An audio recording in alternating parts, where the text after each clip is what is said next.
Tenants in estates managed by the Nairobi County government who've defaulted on rent are now living in fear after the county embarked on an exercise to recover rent arrears. This week, the county evicted rent defaulters in Jamhuri, Kariokor and Woodley, with the same exercise expected to take place in Ngara, Kariobangi and Jericho next week. The affected residents, some of whom have moved to court to stop the process, have called on Governor Johnson Sakaja to give them a grace period to settle the arrears due to the harsh economic times. Njoroge has their story. Kariokor Estate, one of the oldest estates in the city, is home to thousands. For 6 decades, the 3-bedroomed houses have been passed from one generation to another. But it is the action by Nairobi County government this week that is threatening the tradition.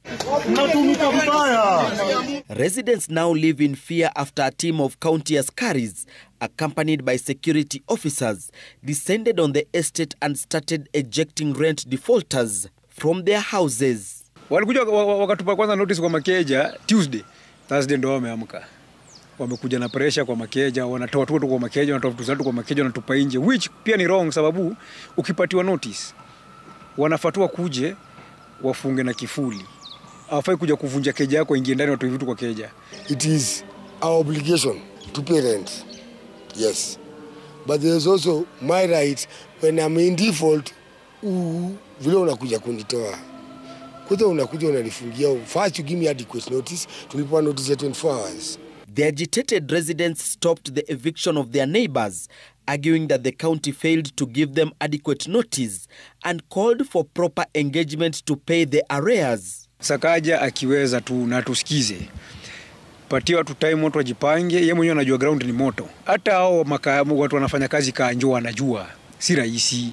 From Kariokor, the county officials took their operations to Woodley Estate on Friday. Here, more residents were evicted from their homes, despite the Woodley Development Initiative moving to court and obtaining orders to stop the eviction until the case is heard and determined.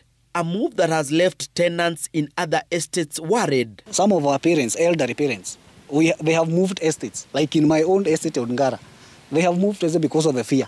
What they saw happening to some, what they saw in Kariokor, you can't even have your mother in those kind of houses when someone is coming in that manner. Nairobi County government, while defending the move, says defaulters owe the county more than 200 million shillings, money which, if recovered, will cover revenue shortfalls and enable them offer better services to residents. So the people who are not paying their rent need to pay their rent.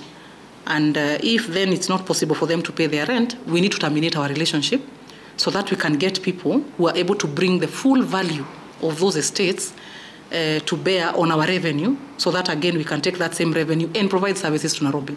Haitawak tu bure hivyo. Madhia claims some of the defaulters have failed to pay rent for 10 years and has dismissed a gazette notice issued in March 2021, which waived all rent arrears owed by tenants as at 30th April 2019 and directed tenants to pay rent in full with effect from 1st May 2019.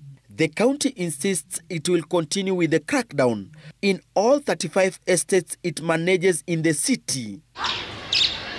Njoroge, Citizen TV, Nairobi.